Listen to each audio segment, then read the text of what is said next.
这一兄呢，我这样了，จับอ่ะ然后这几年还是多几的样还这， เร็วมา เอาเป็นสองเส้นเลย บอมากูเอา30ลงเอาเสาด้วยเด้อขาบอ มึงเอาเลยจ้ามึงยาได้สเต็กนี่ก่อนเอาเลย จับนอกเลยซะสนั่นน่ะ 50น่ะบางอันเส้น5แล้วดิ ได้จ้ะนะ โอ้ยแบ่งเขายังบอกเป็นล้วนๆน่ะ ไม่ต้องยาดื้อย ายเนี่ยบอกเอาอันนั้นมันได้เงินมันลิ้นโตปอกๆอ่ะ เอาแค่นั้น มันลิ้นได้หมดอ่ะ มันเป็นล็อกล่านะ เอาไปสองเส้นสิ่งนี้เลยขึ้นเลยเส้นเลยน่ะ เอา ที่ก็ลดคะแนนบ่ถนัดอ่ะได้เอาเลยไป ไปได้ เอา ถึงก็ มันมักกินแต่มุมนี้นะมุมเดียวนะมันกินเห่า มันหมาก็ตีย ตบมันดูทำเบาๆเบา เย็นเย็นเย็นเย็นเย็น ๆมันเออมันเลย เออ มันเลยเว้ย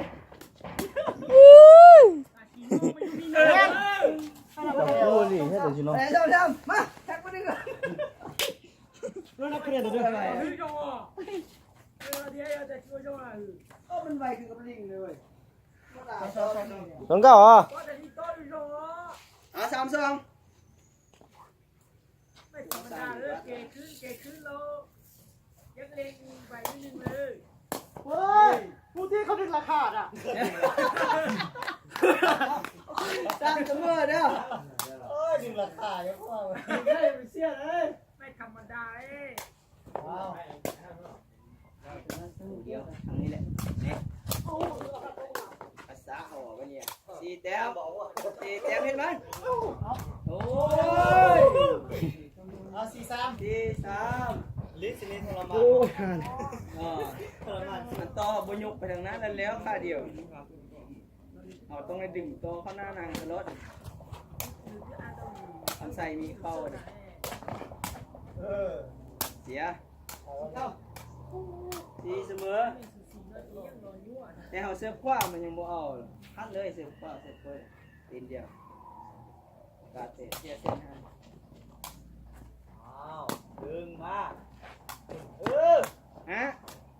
ลูกเก่งมันอันเนี้ย เนาะ เก่งเอา5 ทำใส่ไปต้องดึงราคาไล่ได้เนี่ยบอลเดียวแล้วเอาบอลนี้ได้เรียบร้อยแล้วแห้งจับเอาได้หนามาเลย5 เสมอคะแนนชูซี่ในนี้แท้โฟกัสอ้อมหัวปล่อยอยู่แต่ว่าห่อบุบีอันเสื้อกิน ยังใส่ตุ๊กกูแห้งแกทำใส่ดูกันซื่อๆทั่วตุ๊กเลย โอ้มันไว้ตีไล่เสื้อเลยอันนี้เต็มตัวซี่เซ็กมันเต็มนี่เนี่ยเตรียมเอารถเอา6นี่จริงๆจังๆเนี่ย6สู้6 เขาดึงราคาจังเลยเลย 5ดิ่งราคากับพวกจอนวะดิ่งไล่อ่ะพวกเงินเข้าจำ6 5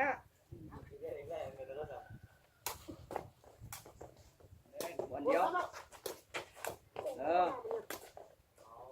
75ขนาดไอ้เนี่ย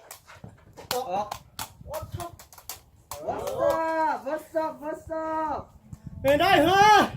เขาดึงราคาเรา คะแนนเดินดังซี่เราบางนี้กินคะแนนเดินส้มเดิมบางนั้นเสียหมาเงาไปฆ่าบางนี้เสียหมาฆ่าดิ โอ้ย ย้ำเอามันได้เก่งคนเดียวแล้ว6 7ได้ไปประโยชน์ได้ไม่ดีน่ะตั้งตีน ใช่ถ้าถึงนี่เหลืองหน่อย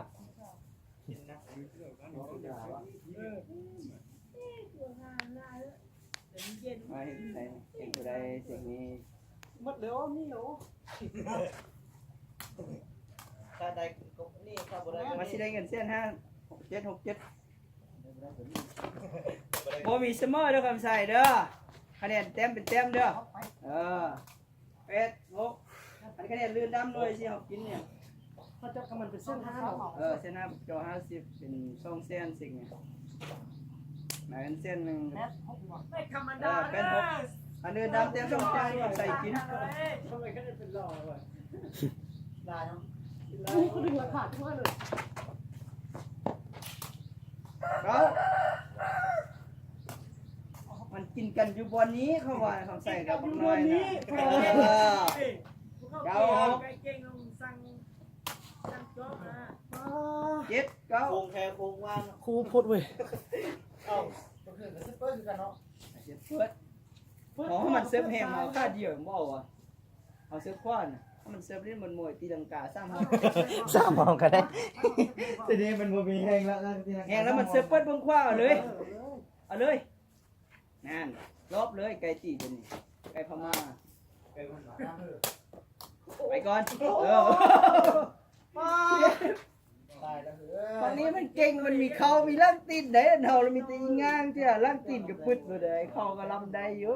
เข้านี่มาเอาเนี่ยเข้าเนี่ย เอาค่าเดียวดิ ค่าเดียวมึงไปที่เราได้ตัดเขาออกกับพวกมีค่าหรอปะ แต่มันยังมีตีนนะมึงต่อ07โอ้ยเสียดายคนดูเสีย80เอาลุงเนี่ยมา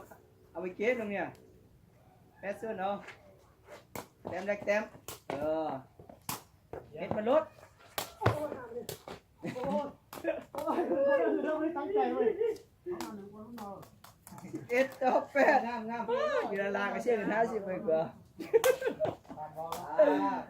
อ่านบ่ เมื่อยเนาะ เดี๋ยวก็ตั้งก็เท่าเราแต่เลยก็นอกซะอ๋อ รู้หน่อยจะรู้ที่เป็ดหน่อย 91เอาทีละแต้มต้องมันค่าไล่เข้าปกตินะ เนี่ยใช่แล้ว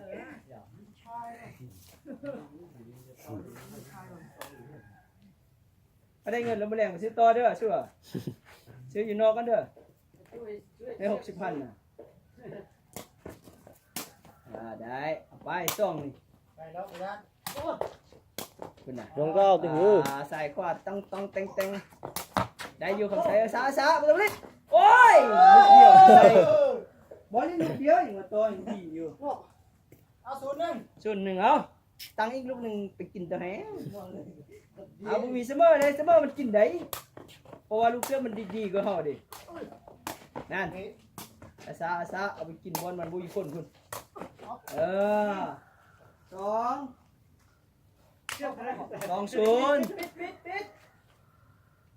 วางเอาสิปากไว้ก่อนมาแรงเข้ามาเอาพื้นบ่ได้ไปลงมาได้ลิด3นี่ยอดหนังมาดึงดูเจ๋งทำใส่ นั่น เจ้ นี่บ่พอใจนี่เนาะเรื่องกัน50 ปันอยู่ลาบ่เป็นกูว่าแล้วนะ เซตที่หนึ่งเนี่ยมาจับ ซ่องเรือซ่าซับสู้ ได้ จ้า